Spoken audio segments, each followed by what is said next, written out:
ఒక్క ప్లాటే కొందామనుకున్నాను. మీ వెంచర్ చూసి 2 ప్లాట్లు కొన్నాను. ఇప్పుడైతే నా ఫ్రెండ్స్ రిలేటివ్స్ అందరికీ చెప్పేశాను కొనమని. S square S Infracon. So అదేవిధంగా ఏదైతే ఎన్డీఏ కూటమి ప్రభుత్వం ఫ్రీ శాండ్ని మన ముందు తీసుకొచ్చిందో, సో దాని పట్ల ప్రజలైతే హర్షం వ్యక్తం చేస్తున్నారు. సో ఉచిత ఇసుక అనేది చాలా మంచితనం అని చెప్పేసి చాలా మంది అంటున్నారు. అదేవిధంగా మనతో పబ్లిక్ ఉన్నారన్నమాట. ఒకసారి మాట్లాడదాం. సార్ నమస్తే సార్, ఎలా ఫీల్ అవుతున్నారు సార్ ఉచిత ఇసుక అమల్లోకి తీసుకురావడం? ఉచిత ఇసుక అమలు వచ్చిన తర్వాత ముందు ప్రభుత్వానికి మటుకు కృతజ్ఞతలు తెలియజేస్తున్నాం. ఎందువల్లంటే భవన నిర్మాణ కార్మికుల్లో అనేక మంది ఇసుక లేదని వాళ్ళు పనులు లేక పస్తులు ఉండటం జరుగుతూ ఉంది. ఈరోజు గత ప్రభుత్వంలో ఆయన ఇసుకని దోపిడీ చేసి కార్మికులకు పనులు లేకుండా నానా ఇబ్బందిమైన ఇది పెట్టారు. కాబట్టి అతని ఓటమి జరిగింది.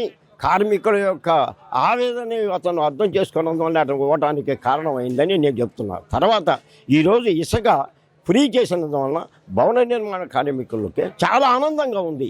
ఎప్పుడైనా సరే భవన నిర్మాణ కార్మికులు పని చేస్తుంటేనే వాళ్ళకి పొట్టగోటికి జరుగుబాటు ఉంటుంది. కానీ ఆ పని లేకుండా ఈ ఇసుకని ఈ రాష్ట్రానికి వేరే రాష్ట్రాలకి తీసుకుపోయినందువల్ల మన యొక్క ఉన్న కార్మికులు ఈ యొక్క రాష్ట్రంలో ఉన్న కార్మికులు చాలా ఇబ్బంది పడుతూ ఉండారు. అనేకమైన భవనాలు కూడా గతంలో నిలిచిపోయి ఈరోజు మళ్ళీ కూడా ప్రతి కార్మికుడు కూడా సంతోషిస్తూ ఇక మాకు ఎటువంటి ఇబ్బంది లేదు, చంద్రబాబు నాయుడు గారు వచ్చినందువలన ప్రతి వాళ్ళకి ఇసుక అందుబాటులో వచ్చినందువలన మాకు పనులు సమృద్ధిగా ఉన్నాయని ఆనందపడుతున్నారు. ఇంకేం చెప్పండి. అదే సార్, అదేవిధంగా మనం చూసుకున్నట్లయితే గత ప్రభుత్వంలో మీరు అన్నట్టు ఏదైతే కార్మికులు ఇబ్బంది పడ్డారో ఇప్పుడు ఉచిత ఇసుక తీసుకురావడం జరిగింది.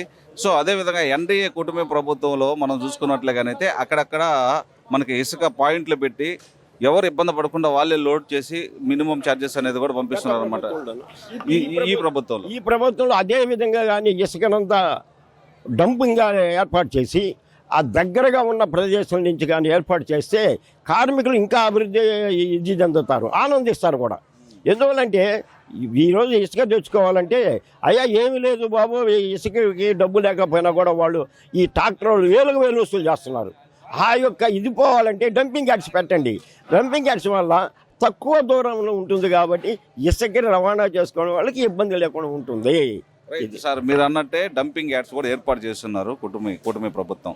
అక్కడక్కడ మనకు నెల్లూరు జిల్లాకు సంబంధించి 3 డంపింగ్ యార్డ్లు పెట్టున్నారు. డైరెక్ట్గా అక్కడే పాయింట్స్ దగ్గరికి వెళ్ళడం, ఎన్ని టన్నులు కావాలో తీసుకొని అక్కడి నుంచి రావడం అనేది కూడా ఇదంతా కూడా ఒక సిస్టమేటిక్గా ఏర్పాటు చేస్తున్నారు. ప్రతి ఒక్క పేదవాడికి కానీ ధనవంతుడికి కానీ అందరికీ ఈజీగా అందేటట్టు ఏర్పాటు చేస్తున్నారు అనమాట. ఇది అయ్యా చెక్ పోస్టులు ముందు కంట్రోల్ చేయండి.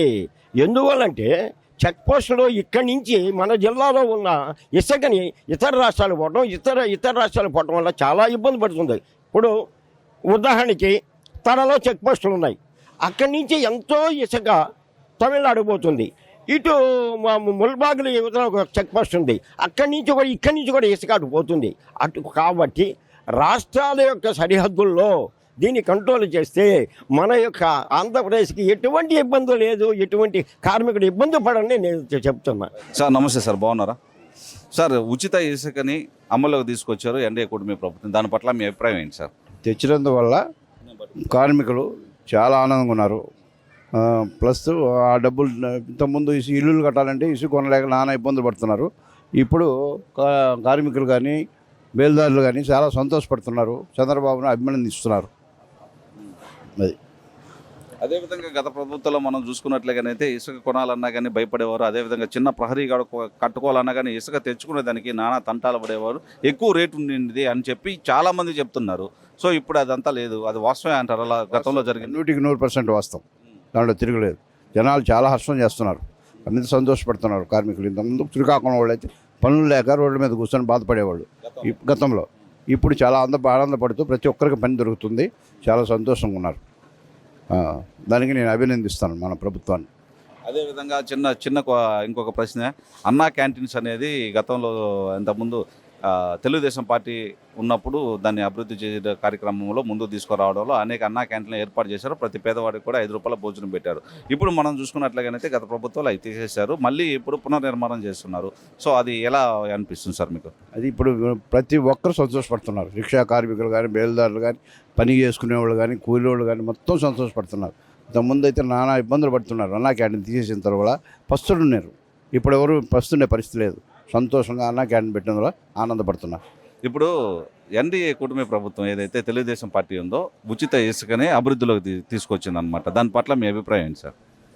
చాలా వరకు కరెక్ట్, చాలా మంచిది. మన ముఖ్యమంత్రి చంద్రబాబు నాయుడు గారు వచ్చిన తర్వాత ఈ గత ప్రభుత్వంలో ఇసుక ట్రాక్టర్ వచ్చి 7,000, 8,000 ఇంకా మాఫియా అంతా చేరిపోయి ఇసుక అంతా లోడేసి మొత్తం బ్లాక్ మనీగా ఇసుక అంతా బయటికి అమ్మేస్తూ చాలా ఇబ్బంది పడ్డారు. బేల్దార్ మేసరు కానీ, ఈ బేల్దార్ కూలి పనిచేసే వాళ్ళు కానీ, వీళ్ళందరూ కానీ పని కోసం ఆ ఇసుక దొరక్క ఆ బ్లాక్లు తీసుకొని రావాలి అని లేకుండా పని దొరక్క పాపం చాలా ఇబ్బంది పడ్డారు వాళ్ళు, పని దొరక్క. ఇప్పుడు మన చంద్రబాబు నాయుడు వచ్చిన తర్వాత ఇప్పుడు కూటమి అయిన తర్వాత చంద్రబాబు నాయుడు ముఖ్యమంత్రి అయిన తర్వాత ఉచిత ఇసుక చాలా వరకు చాలా మందికి మధ్యతరగతి వాళ్ళకి కానీ, పేదోళ్ళు కానీ వాళ్ళందరికీ చాలా మంచి జరిగింది. ఇసుక అనేది చాలా బాగా అభివృద్ధి అనేది కూడా బాగా జరుగుతూ ఉంది. మన చంద్రబాబు నాయుడికి హ్యాట్సప్ చెప్పాలా. ₹370కే మనకి టన్ను ఇసుక దొరుకుతుంది. చాలా వరకు మేలు. గత ప్రభుత్వంలో బాగా దోచుకున్నారు. ఇసుకని అమ్మేసి బాగా దోచేసి బాగా తినేసారు. ఈ కార్యకర్తలు కానీ, ఈ రాజకీయ నాయకులు కానీ వాళ్ళు గెలిచింది దేనికంటే తినేయడానికే, దోచుకోవడానికి, తినేయడానికి అన్నీ నాశనం చేశారు. ఇప్పుడు మన చంద్రబాబు నాయుడు వచ్చిన తర్వాత చాలా వరకు చాలా అన్యాయం అనేది పక్కన పెట్టేసి న్యాయంగా మొత్తం ఏం చెప్పారు హామీలన్నీ నెరవేరుస్తున్నారు. అన్న నమస్తే అన్న, బాగున్నారా? ఇప్పుడు ఇసుక అనేది ఎన్డీఏ కూటమి ప్రభుత్వం వచ్చిన తర్వాత ఇసుక ఫ్రీ అని చెప్పి పథకాన్ని రిలీజ్ చేశారనమాట. సో ఎలా అనిపిస్తుంది అది? ఇప్పుడు పేదలు కానీ, లేబర్ కానీ ఇల్లు కట్టుకోవాలన్నా కానీ ఇబ్బంది పడకుండా ఒక రకంగా బాగా కట్టుకుంటారు. అప్పుడు కట్టుకోవాలంటే చాలామంది ఇబ్బంది పడుతున్నారు. లేబర్ కూడా పనులు లేకుండా చాలామంది ఇబ్బందులు పడి లేకుండా అక్కడక్కడ దర్గాలో పుడుకున్న వాళ్ళు చాలామంది ఉన్నారు. కొన్ని దగ్గరలో పనులు దొరక్క దర్గాలో ఆడ ఉన్నారు. అంటే ఇసుకుంటేనే పని జరుగుతుంది లేబర్కి అనేది. 4,000, 5,000, 10,000 పెట్టుకున్నామంటే లేబర్కి పనులు ఆడ దొరుకుతాయి. ఒక పేదవాడు ఇల్లు కట్టుకోవాలంటే ఒక 5,000, 6,000 ఇసుక పెట్టుకోవాలంటే చేయించుకోలేడు. ఒక పేదవాడు ఇప్పుడు ఈరోజు ఇసుక ఫ్రీ అంటే కట్టించుకుంటాడు గ్యారెంటీగా, ఉచితంగా. ట్రాక్టర్ వాడికి పెట్టుకుని వాడు కట్టించుకుంటాడు.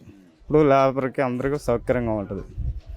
ఇండియా కూటమి అందరూ ప్రభుత్వం బాగా చేస్తే బాగుంటుంది. ఇది కూడా అందరూ బాగుంటారు, ఇసుక ఫ్రీగా ఉంటుంది. అదే ఇప్పుడు మీకు పనులు దొరకడం ఈజీ తరంగా ఉందా? ఈజీ కదా, ప్రతి ఒక్క లేబర్ జరగదు. ఇసుక ఫ్రీ అంటే ప్రతి ఒక్కరు పని చేసుకుంటారు కదా, అందువల్ల. ఇప్పుడు అదే విధంగా అన్నా క్యాంటీన్స్ ₹5కి భోజనం ఉన్నాయి. ప్రతి ఒక్కడు ఇప్పుడు మళ్ళీ ఓపెన్ చేస్తున్నారు. అవి ఇబ్బంది పడకుండా చాలామంది ఒక లేబర్ కాదు, ఒక ముసలి వాళ్ళు గొడవ పెట్టుకునేసి ఇంట్లో తరిమేసిన వాళ్ళు కూడా ఒక ₹5 దొరికితే పింఛన్ ఇస్తున్నారు కదా, ఈ డబ్బులు ఎత్తి పెట్టుకొని ₹5తో భోజనం చేస్తారు. ఇళ్ళల్లో తరిమేస్తే పెద్దవాళ్ళు, ముసలి వాళ్ళు అందాన్ని తీయేస్తారు. అది తప్పు, అది మెయిన్ పాయింట్ గత ప్రభుత్వంలో. ఇప్పుడు ముసలి వాళ్ళు అన్నారు కదా, పెద్దవాళ్ళు అన్నాకంటే అతని పేరు పెట్టుకోవచ్చు కదా, వాళ్ళ నాన్న పేరు పెట్టుకోవచ్చు కదా. ఇప్పుడు ఇళ్ళల్లో ముసలి వాళ్ళు అవ్వ తాత అన్నారు కదా, అవ్వ తాత కరెక్ట్ అనడం వల్ల వాళ్ళకి ₹5 ఉచితంగా పింఛన్ ఇస్తున్నారు. పింఛన్ ఇస్తున్నారు కదా, తని వేసినా కానీ ఈ ₹5 పెట్టి భోజనం చేస్తారు. మంచిదంటారు అది. ఇప్పుడు మంచిది అది ఏ ప్రభుత్వం అయినా మంచి చేస్తే మంచి చేస్తామంటారు. ఎవరు పార్టీ అనే కాదు, ముఖ్యం కావాలా ప్రజలు ఇబ్బంది పడకూడదు, ప్రజలు బాగుండాలా. ఇప్పుడు ఇసుక ఫ్రీ అంటే మాకు పనులు జరుగుతాయి, కావాలంటే అటు సైడు చాలామంది పనులు లేక అది ఇసుక అంటే ఇప్పుడు నాకు లేబర్ అన్నవాడు కష్టాలు ఉంటాయి. అది ఇబ్బందులు చాలా ఇబ్బందులు పడ్డారు. ఇప్పుడు ఇసుక పడ్డా ఇది కూడా ఎంతవరకు ఉంటుందో చూద్దాం. అది